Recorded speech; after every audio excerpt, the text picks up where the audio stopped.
My son slapped me for sitting on her couch. His wife kicked me, all about $43 million, but 911 heard everything.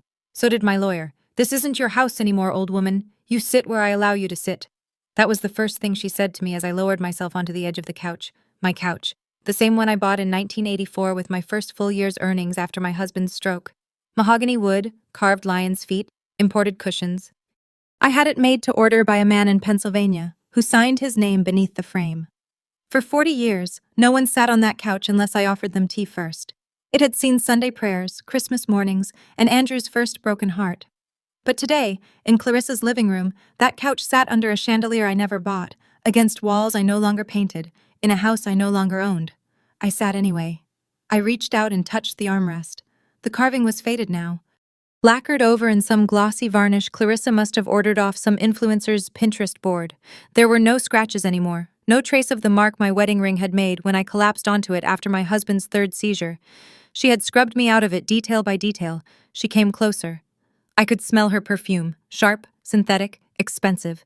She always wore it too heavy, like she needed to prove something before she opened her mouth. Then she opened it. This isn't your house anymore, old woman. You sit where I allow you to sit. I didn't answer. She slapped me so fast I barely had time to blink. Her hand caught the side of my cheek, the force tipping my glasses halfway off my nose. I was still adjusting them when her foot landed against my shin. It was a clean, pointed kick. Not hard enough to break me, just hard enough to humiliate. I let myself fall, not from pain, from choice. My body folded down to the rug, and I stayed there. Palms flat on a carpet I had not chosen. Air filled with the scent of citrus cleaner. Clarissa loomed above me, breathing like she had just climbed a mountain. And then I saw him. Andrew. He stood at the archway between the kitchen and the living room, holding a tumbler of something dark.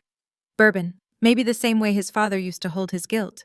He did not run to me. He did not shout at his wife. He did not even blink. He looked down at me and said, 4.3 million? You should have died before you touched it. And that was when I understood. He had known what she would do. He had allowed it, maybe even encouraged it. I did not say a word. Instead, I turned my chin slightly toward the brooch pinned to the collar of my cardigan, silver, shaped like a lily. Inside it, hidden beneath the petals, was a microcamera. It had been recording since I stepped inside. 8 minutes, 26 seconds. Every word, every strike, every dollar I had become unworthy of. According to them. I pressed my hand into the rug and stood. Clarissa stepped back, maybe surprised I did not cry. I adjusted my sweater and let my eyes wander to the corner of the room. The photo was still there. It hung on the wall near the staircase. Framed family portrait from 10 years ago. The 5 of us, me, Andrew, Clarissa, baby Noah, and my late husband. We had taken it on Easter Sunday. I remember Clarissa made me change out of my apron before we posed. Said it made the house look provincial. I remember she wore ivory. I wore yellow. That was the last holiday she ate anything I cooked. The frame had been tilted slightly. Her head now sat just above mine. I said, "Get off that couch." Clarissa spat. I looked at her. Her face was flushed, her eyes narrow, her lips pinched the way they always did when she was about to play victim. She was already rehearsing what she'd say, how I had fallen on my own, how I escalated things, how I was always so dramatic. I picked up my purse from the side table slowly, calmly, like a woman retrieving her gloves from church. Andrew took a sip of his drink and turned toward the kitchen. I pulled out my phone and pressed the emergency dial. 911. What's your emergency? The voice came and practiced. My daughter-in-law slapped me, I said. I need someone to hear this, that's all. I ended the call. Clarissa did not speak. She was waiting for me to yell, to beg, to plead. But I had no words for her. Not anymore. I opened the front door. The late afternoon sun touched my face as I stepped out. The air smelled like hydrangeas and distant barbecues. My neighbor across the street, a kind widow named Marjorie, was pruning her garden. She looked up and smiled. I smiled back. She would never know what had just happened behind those walls, but she had once told me, "You carry yourself like a woman who has already won." I opened the car door. My hands were steady. Inside the glove compartment, a flash drive waited. I always made a copy. Always. Trust is earned, and mine had run dry years ago. I looked in the rearview mirror. My cheek was red.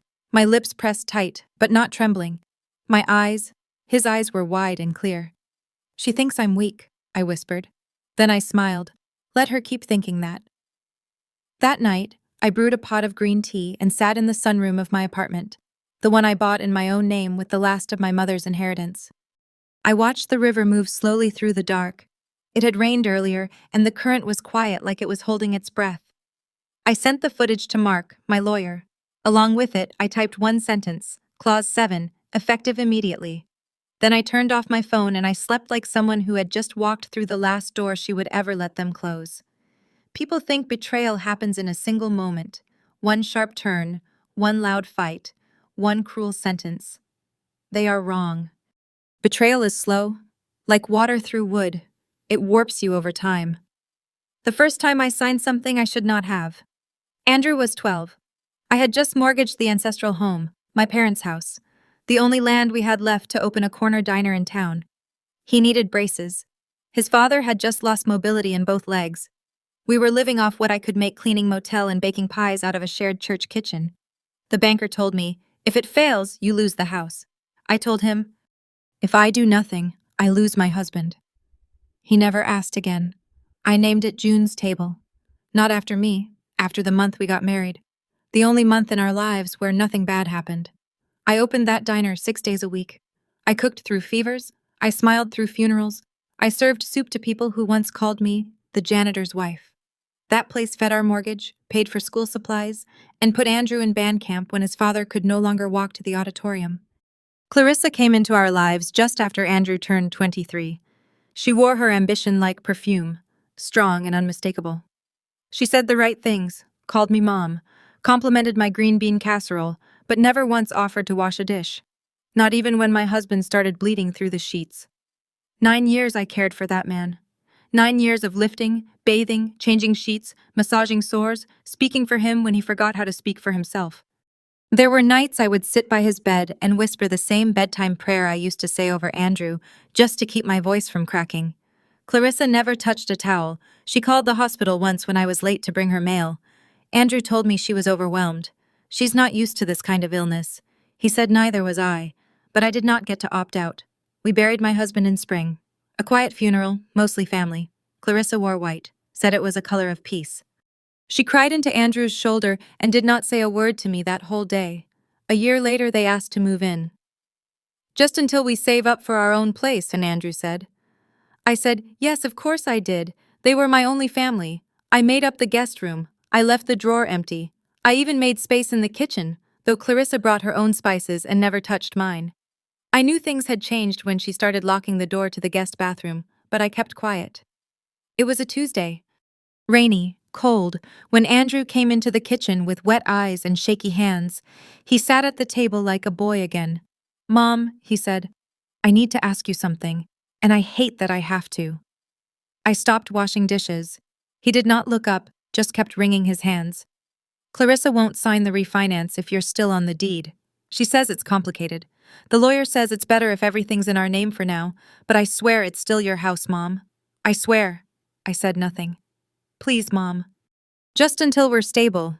You trust me, right?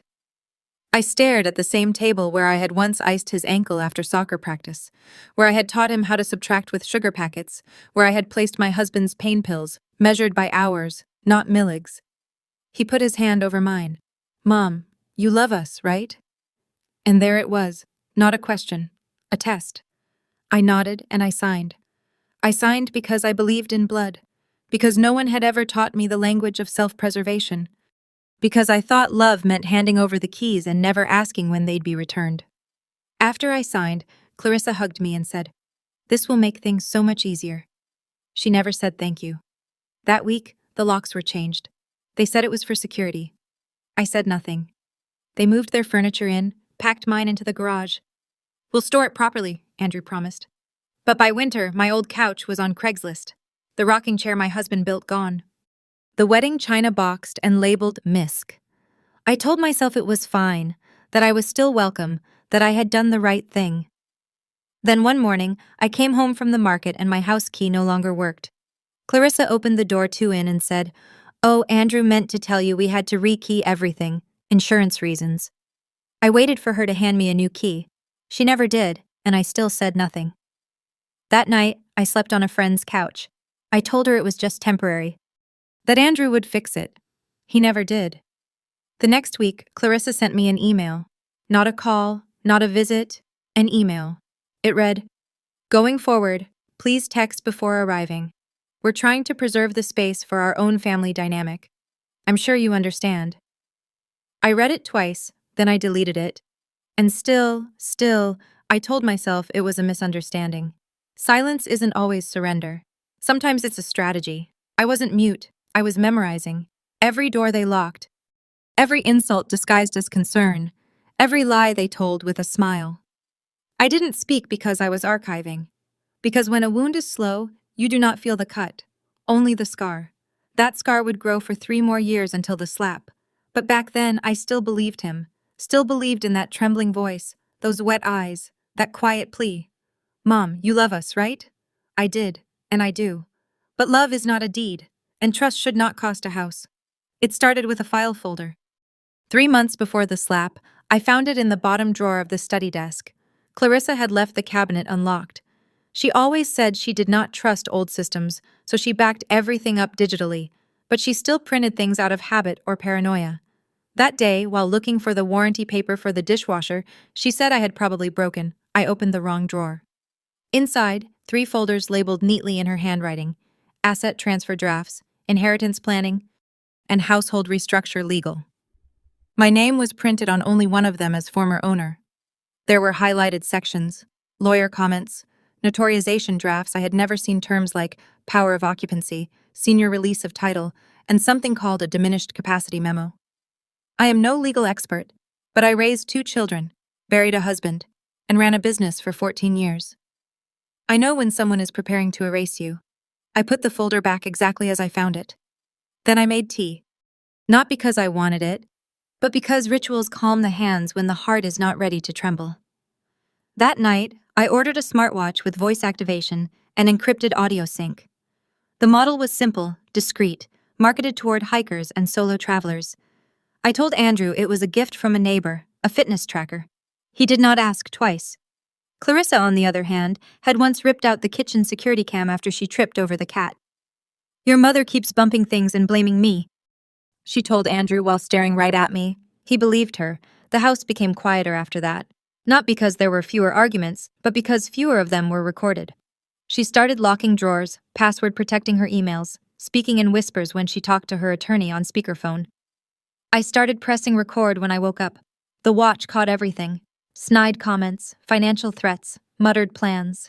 Clarissa spoke like the house was hers. Andrew rarely corrected her.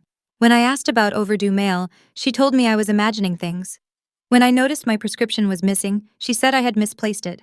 When I asked why my bedroom was suddenly used for storage, she told me old women don't need privacy, just peace and warm socks. Every night, I transferred the day's audio to my laptop, encrypted the file and emailed it to Mark. Mark was the only man who still called me ma'am with sincerity. He had been my husband's student years ago, back when I was still young enough to be underestimated, but old enough to notice. When my husband died, Mark had sent flowers and a handwritten note. When the house deed was transferred out of my name, he was the only one who raised a red flag. I trusted him with the files. I trusted him with my silence. After the slap, after the couch and the kick and Andrew's words, I sat in my car breathing through my teeth. I looked at the red imprint on my cheek in the rearview mirror and touched it once, not to soothe, just to confirm it was real. Then I reached for my phone. I pressed and held the emergency dial. 911. "What's your emergency?" The voice was calm, trained, distant. "My daughter-in-law slapped me," I said. Pause. "I need someone to hear this. That's all." The line went quiet for a moment. Then I heard the soft click of the call being recorded. I ended it before they could ask questions. I did not need a patrol car. I needed documentation. That one sentence, those 9 words carried more weight than a broken bone. Later that night, I uploaded the footage. The brooch cam had captured the entire scene. Clarissa's voice, the impact, Andrew's silence. You could even hear the ice in his glass. The 911 call paired with the footage like a lock and key. I did not cry as I sent it. Instead, I boiled water. I fed the cat. I watered the dying orchid by the window. Not because I believed it would bloom again, but because tending to something fragile still made me feel human. Mark responded within the hour. Received solid confirming Clause 7 activation window will advise. Clause 7. It was the quiet clause, the one they laughed at during the first round of papers back when I insisted on it. Clarissa had smirked when Mark read it aloud. In the event of proven physical, verbal, or financial abuse toward the original owner, all transfers are subject to full revocation at discretion of legal counsel. She had laughed and said, "Well, I guess we'll be on our best behavior." Andrew had said, "It's just a formality. We'll never need it." I had nodded, smiled, signed, and under my breath I whispered, "But I will."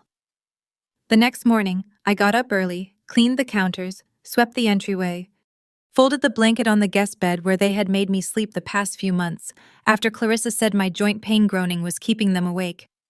Then I placed the flash drive on the dining table. Beside it, a single note. "I remember everything, Mom." They would find it after the meeting, but by then it would be too late. They scheduled the meeting for a Thursday. Clarissa wanted it at 10 a.m. "Morning energy is best for clarity," she said in the email. She arrived early, wearing a white blazer and heels sharp enough to pierce drywall. Andrew walked in 10 minutes late with a paper cup of overpriced coffee and sunglasses still on. He said nothing to me, not even hello. The conference room smelled like printer toner and lemon disinfectant. A notary sat at the far end, flipping through paperwork with the quiet precision of someone who had seen too many families in too few chairs. Clarissa smiled at me across the table like a weather girl delivering bad news with charm. "I know this whole thing has been hard for you," she said, voice dipped in sweet poison. "But I promise once we finalize today, it'll be simpler for everyone." Mark sat beside me. No expression, just a pen and a leather briefcase that had been in his family longer than my daughter-in-law had known my name. The folder was passed down the table. Clarissa signed with flair. Andrew leaned back in his chair, tapped the edge of the table, and said with a smirk, "Mom won't even remember signing this next week." They laughed lightly like it was a joke. I said nothing. The notary prepared to record the signatures. Clarissa adjusted her hair. Andrew sipped his coffee, and then Mark opened the briefcase. He pulled out a red folder, thicker, stamped, sealed. He slid it across the table like a dealer laying down a final card. "I'd like this entered into record," Mark said, calm and measured. "It concerns Clause 7 of the agreement signed on January 17th, 3 years ago." Clarissa froze. Andrew blinked. "What clause?" Mark didn't look at him. "The clause that stipulates immediate revocation of all transfers in the event of confirmed abuse, physical, verbal, or financial, toward the original owner." Clarissa let out a small laugh, dry and high-pitched. "That's ridiculous. That clause was ceremonial." "You said it was ceremonial." "I said it was protective," Mark replied. "And today it is active." He reached into his bag and placed a tablet in front of the notary. The screen showed the recording. Clarissa's voice, her slap, her words, the kick, Andrew's silence, then his voice. $4,300,000. You should have died before you touched it." The room went quiet. Clarissa's mouth opened, then closed. Andrew pushed his chair back slightly. Mark turned to the notary. "This footage was captured via a concealed body camera with timestamp synchronization and has been authenticated by both digital and legal protocols. Abuse is clearly evidenced." Clarissa's voice cracked. "This is emotional manipulation." Andrew slammed his hand on the table. "You set us up. You planned this." I looked at him, my son, and said very softly, "You gave me no choice." Mark continued. "As per Clause 7, Section B, this recording nullifies the current transfer agreement. All legal rights to assets, properties, and titles revert to the original owner, effective immediately." The notary did not speak for several seconds. Then he nodded, picked up his pen, and wrote 2 words. "Revocation confirmed." Clarissa stood so quickly, her chair toppled backward. She didn't notice. "You can't do this." "We had a deal," Mark looked at her. "You had a mother-in-law," he said, "and you lost her." Andrew stared at the table, red rising in his neck, his hands clenched. "This is elder exploitation," he muttered. "She's weaponizing her age." Mark raised an eyebrow. "You mean the age she spent feeding you, bathing your father, and funding your entire adult life?" No one spoke. The notary handed the folder back to me. Everything was mine again. Clarissa grabbed her bag and stormed out. Andrew stayed just for a second. Then he looked at me. No rage, no apology, just the hollow gaze of a man who realized the faucet had been shut off. He followed her. I sat there for a moment longer, hands on the table, breathing evenly. Mark packed up the documents. "You handled that with restraint," he said. I smiled. "You say that like it was easy." He shook his head. "It was earned." We walked out together. The sky outside was clear, the wind gentle. I had come into that room with scars they could not see. But I left it with something better than revenge. I left it with my name, my power, my home, and the last word. By that evening, their names were gone. Mark worked fast. I had signed the last revocation form by noon. By 4 p.m., Andrew and Clarissa were locked out of every shared account, checking, savings, the investment portfolios I had once set up for their future. Their access to the trust was cut off. The cards linked to my estate account declined at the gas station, then again at the grocery store. I imagined the moment they realized the faucet had run dry. The property title was updated within 24 hours. My name restored, full and final. Their names removed like stains from linen, a quiet eraser, just like the one they tried to make of me. The house they had occupied, my house, was officially reclaimed under clause-backed reversal. I gave them 30 days to vacate, but I knew Clarissa would not go quietly. She never did. The next morning, I received a call from my neighbor Marjorie. "Are you watching the internet?" she asked. "No, I am making tea." "Well, your daughter-in-law is crying on it." I sat down. Logged in. There she was, Clarissa, sitting in my kitchen, mascara running, voice trembling just enough to sound rehearsed. "I just want people to know," she sniffled to the camera. "We were forced out. She kicked us out. My mother-in-law, we tried to care for her. We tried to give her a home, and this is how she thanks us." Her napkin had initials embroidered in gold. Her tears fell in rehearsed pauses. It wasn't grief. It was branding gone wrong. Never mind that the house was funded by decades of someone else's back pain, someone else's skipped meals, someone else's silence. They cried over the money, but they never asked what it had cost to earn.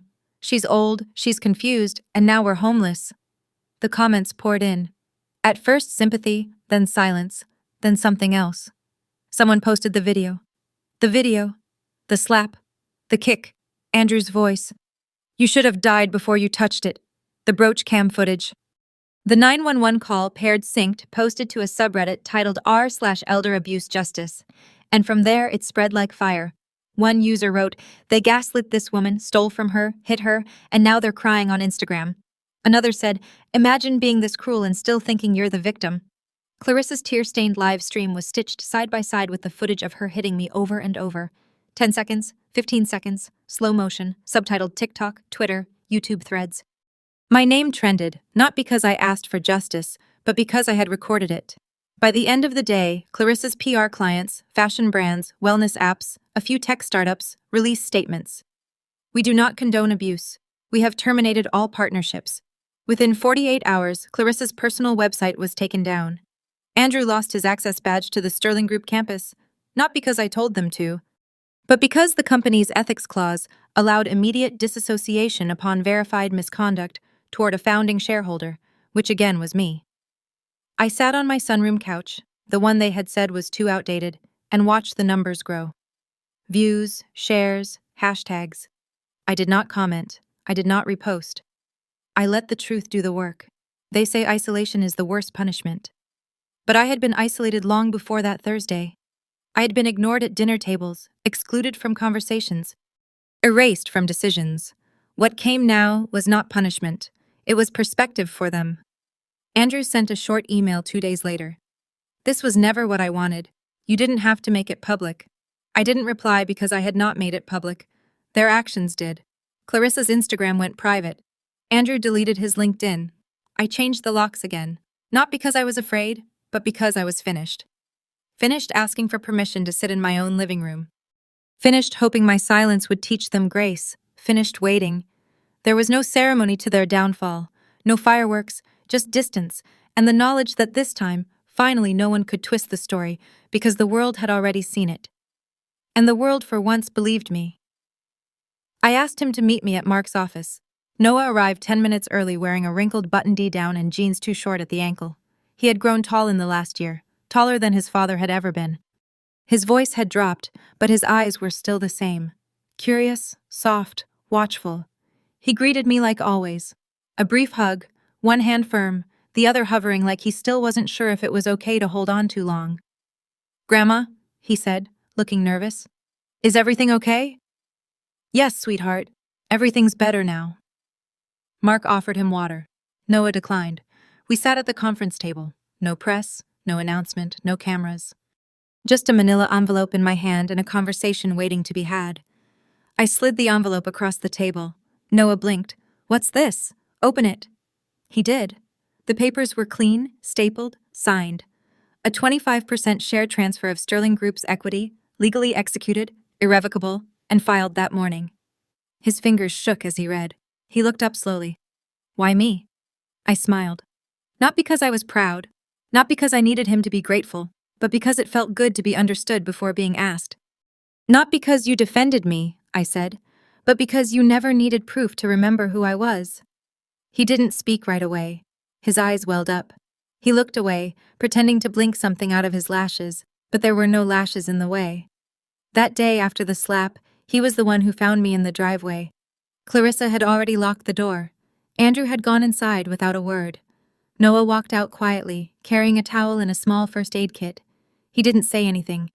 He just sat beside me on the garden bench and pressed the towel to my cheek.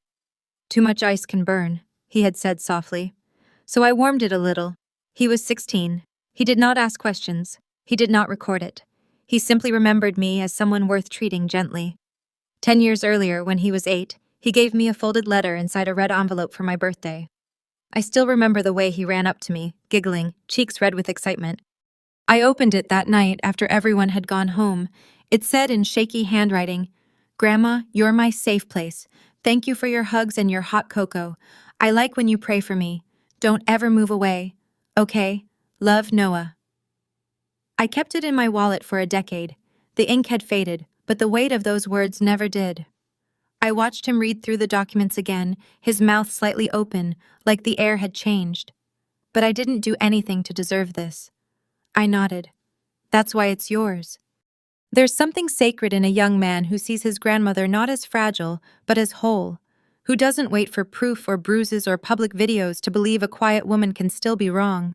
No one ever asked what really happened between me and his parents. He already knew because he was the only one who stayed behind that night.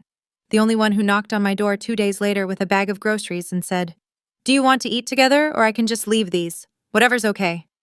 The only one who saw me as a person.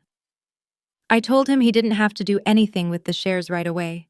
They're yours to keep, or to grow, or to pass on, if you choose to be the kind of father your father forgot to be. He looked at me, then really looked, and for a moment I saw the boy with red cheeks again. The one who once taped crayon drawings to my refrigerator and called me Grandma because Grandma was too long to write in block letters.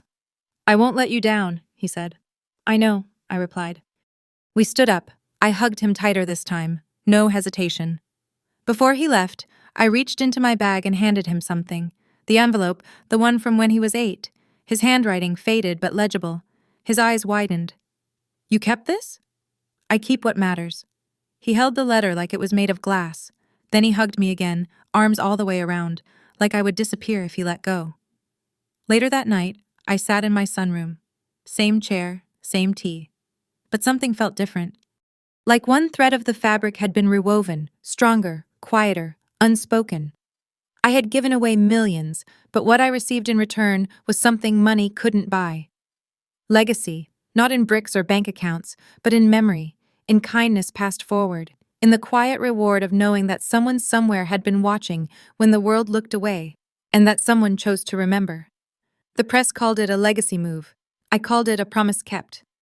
3 months after the documents were finalized, and the silence became peace. I stood at a podium I never expected to see, in a hall I had once passed 1,000 times without notice. There were flowers on the stage, white lies, my husband's favorite. Cameras pointed gently in my direction, and behind me, on a navy blue banner, 3 words shimmered in silver. Silent Seat Foundation. The name came from Clarissa, more specifically from what she said the day she hit me. "You don't get a seat unless I say so." I remember those words more clearly than the slap, because they were not about violence.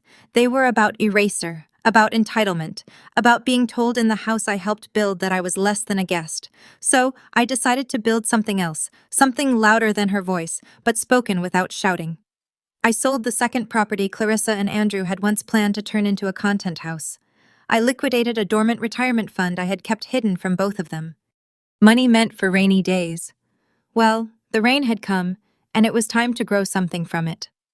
I transferred the full $4,300,000 into the foundation's trust account. Every cent. Noah helped me file the paperwork.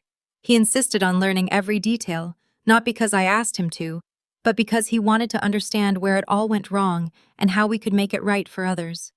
The foundation's mission was clear: protect elderly women from coercive asset transfers, familial exploitation, and post-retirement isolation. Too many women were being pushed out of their own homes, their own wills, their own worth. Not with fists, but with phrases. You don't need all this space. Let's just simplify the paperwork. We're only trying to help. Help, I had learned, can be a weapon when it's offered with a contract and a smile. The foundation partnered with elder law attorneys, social workers, and retired judges. We created a hotline, discreet, staffed, and trained. We funded emergency housing for women pushed out after accidental estate changes. We launched digital awareness campaigns and translated them into 5 languages. We offered one thing I never had: a safe second opinion. When I stood at that podium, the room was quiet. I wore gray, simple, respectful. Noah stood behind me holding a speech he had written and rewritten 5 times. His hands trembled, but his voice did not. "I'm not up here because I'm her favorite," he began. "I'm up here because I remembered who she was before anyone needed proof." People nodded. Some wiped their eyes, he continued.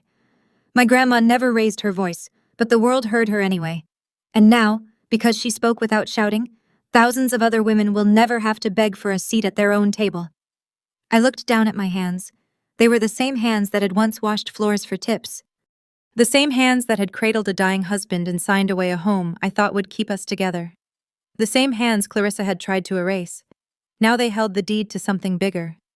Revenge fades, but dignity when returned becomes architecture. I wasn't building back what I lost. I was building what they never imagined I could. After Noah's speech, I stepped up again. I did not read from notes. I spoke plainly. "I am not a victim," I said. "I am a woman who survived her own silence." Cameras clicked. "There is power in quiet," I continued. "But sometimes you have to plant that quiet where it can grow loud."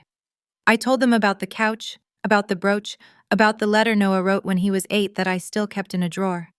I told them about the moment I realized being good was not the same as being safe. And I ended with this: if you were ever cropped out of the photo, if you were ever asked to give up your seat in a room you helped build, this foundation is for you. The crowd stood, not because they were told to, but because they wanted to. That night, I sat alone in the sunroom just like always. But this time, I opened a letter, handwritten, thick paper, the good kind. It was from a woman in Ohio. She had seen the live stream, the footage, the headlines. She had lost her home to her daughter's second husband, who told her she owed them her name. She had called the Silent Seat hotline. She had been heard, represented, protected. Her final sentence read, "You saved me before we ever met." I pressed the letter to my chest and closed my eyes. I had lost many things: my son's respect, years I would never get back, a name that had once meant family, but I had built something from the bruises. And now no one, not Clarissa, not Andrew, not even time could take it away. He called me ma'am when he showed up at my door. No one calls me that anymore except grocery clerks and debt collectors who realize too late I owe nothing. But I recognized him even after 37 years. The boy I used to sneak cornbread to behind the diner, the one with knees too dirty to pass school dress code, the one who used to stutter so badly. He pointed to the menu instead of speaking. "Ma'am," he said again, softer this time. "You probably don't remember me." "I remember everyone I feed," I told him. His eyes welled. He took off his cap. "I'm a reporter now," he said. "Or trying to be freelance. Mostly stories no one pays attention to." But I saw the live stream, the video, and I knew I had to find you. He didn't ask for money. He asked for truth, and I gave it to him. Not everything. Just enough. The slap, the camera, the foundation, the silence that finally spoke. He listened like someone who'd never been believed. I saw it in his hands. The way they trembled when I played him the 911 call. The way he clicked his recorder off and on like he was afraid it would all disappear. I know someone at the platform, he said when I showed him the footage again. If I send this, it won't get buried. And it didn't. 2 days later, it hit the front page of r/Elder Abuse Justice. The title was simple. She sat anyway. The post included the full CCTV clip. The moment I sat down on my own sofa. The slap, the kick, my son's face like stone. The sound of Clarissa's heel hitting my shin. Paired with it was the 911 audio. My daughter-in-law slapped me. I need someone to hear this. That's all. There was no screaming. No accusations, just proof. And the world heard it. Within hours, the subreddit exploded. Women in their 60s and 70s shared their stories of homes signed away, pensions redirected, wills rewritten under pressure. Younger women stitched in their grandmother's photos writing, "She built everything, and they made her feel like a guest." One comment stood out. The slap didn't break her. The silence did. And then she weaponized it. Clarissa tried to respond. She posted a Notes app apology with phrases like misunderstanding, emotional stress, and context matters. But the internet has a longer memory than she does. A fashion label she once did PR for reposted her apology with one line crossed out in red. "We do not condone this behavior. On track terminated, effective immediately." By the end of the week, she had lost 4 clients. By the end of the month, her agency dropped her entirely. Clarissa went quiet. Andrew for a while did too. But then came the letter from Sterling Group's ethics board. I was copied as a primary shareholder. It read, "After internal review, and per clause 9.4 of our beneficiary conduct agreement, all medical and financial benefits previously extended to Mr. Andrew G. Sutherland are hereby revoked. Rounds, violation of fiduciary trust, documented elder abuse, and reputational harm to founding shareholders." That clause was mine. I'd written it into the group's founding documents 27 years ago when my husband first turned his consulting firm into something real. He had wanted to skip the legalities. I had insisted. "Put it on paper," I told him, "so they know how far we'll go for dignity." Andrew must have forgotten that the benefits were gone. Health coverage, retirement match, his automatic bonus tier, all of it. He emailed once, "You're destroying my life." I didn't reply because I wasn't. He had done that already. I had simply stopped saving him from the consequences. The reporter emailed me again weeks later. It hit national. News anchors called it a viral reckoning. Columnists said it uncovered the quiet epidemic of legal exploitation behind closed doors. One psychologist on a panel cried on live TV and said, "This is what it means to survive." Politely. I turned off the screen. I didn't need validation. I had receipts. Noah printed the subreddit page and framed it. He gave it to me on a quiet Sunday after we had finished planting marigolds in the garden. He pointed to one comment. She never raised her voice, but the world heard her anyway. He said, "That's the one." I nodded. He hung it in the hallway where Clarissa once said the wallpaper made the house look tired. It never looked more alive. Sometimes justice doesn't roar. Sometimes it uploads at 2 a.m. from a reporter's cracked laptop. Sometimes it's a comment thread. Sometimes it's a contract clause no one took seriously until it lit the whole house on fire. They thought I'd sit quietly forever, but I remembered every word, and when the world finally listened, it shattered the silence they had mistaken for weakness. Now all that remains is truth and room to sit wherever I damn well please. The envelope was cream-colored, heavy, handwritten, no return address, just my name. Inside, 7 words etched in the same boyish handwriting I used to correct on his math tests. "I know what I did. If you ever want to see me again, room 7 next Thursday noon." No signature, no apology. But I knew. I read it once, folded it neatly, placed it in the drawer beside my bed. That Thursday I woke before dawn. I didn't wear black. I wore the same gray suit I had on the day I took back the deed. Simple lined the fabric, soft at the cuffs. No brooch, no watch, no hidden cameras. That chapter was closed. In my purse, only 2 things. My wedding ring and a folded legal document witnessed notarized bearing my name across the top. Waiver of legal pursuit in perpetuity. His name followed, not in bold, not underlined, just there, plain. At 11:58, I walked into room 7. It was a quiet space, sterile and gray. A hospital room, not a courtroom. Andrew sat upright in the recliner, a monitor blinking behind him, ivy in his arm, no flowers, just stillness. He looked older than I remembered, not just tired, deflated. The kind of man who had once counted on being forgiven too many times and finally ran out of chances. He tried to stand. I shook my head. No need, I said. We said nothing for a while, just the sound of the clock ticking. 3 seconds too slow. I placed the ring on the table between us. It caught the light. He stared at it. This was Dad's. I nodded. I wore it for 47 years. Through everything until the day you looked at me like I was the furniture. His mouth tightened. I took the second paper from my purse. I brought you this, I said, laying it beside the ring. He leaned forward, read the title, eyes widened. You're letting me go? No, I said. I'm letting myself go. From needing anything from you. He swallowed hard. I was wrong. I said nothing. He tried again. I don't expect you to. You are my son, I interrupted, voice even. But now you are a man I survived. His shoulders crumpled, but I didn't move. No hug, no tears, just air between us, and history thick in it. After a moment, I stood. He looked up. Will I ever see you again? I picked up my purse. That's no longer mine to answer. And I walked out. The door closed with a soft click. No goodbye, no forgiveness ceremony, just the truth and time. If you were ever cropped out of the photo, if you were ever called a burden for sitting in a room you built, if they told you that quiet meant weak and age meant done, and generosity meant you owed them more, then this story is yours. Because the ones they called trash often funded the whole damn house. She never called herself a hero, never raised her voice. But when they tried to erase her, she recorded. When they tried to unseat her, she built a bench for others. And when they asked her to disappear, she wrote her name in permanent ink. That's the kind of woman she was. Not a martyr, not a saint, just a grandmother with a memory longer than their patience. And now the world remembers